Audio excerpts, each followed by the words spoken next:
George Washington warned us about turning a blind eye to violations of the Constitution, no matter how small. A lot of people are happy to support the Constitution when it fits their own political goals, but they just as quickly ignore it when it doesn't.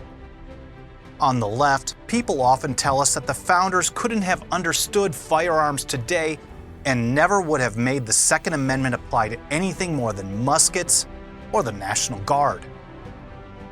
On the right, we hear that the founders would have made exceptions to the requirement for Congress to declare war because of terrorism. So both sides are happy to ignore the Constitution when they feel it's necessary. But in his farewell address, George Washington warned us about this kind of usurpation. He said if the people have a problem with the distribution or modification of constitutional powers, they should correct it through the amendment process.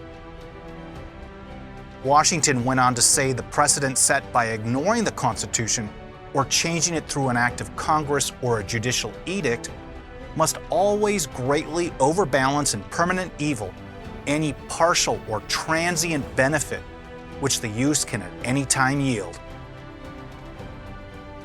In other words, there might be a short-term benefit from letting the feds take on issues without constitutional authority, but the precedent you set by allowing the feds to usurp power is eventually going to bite you.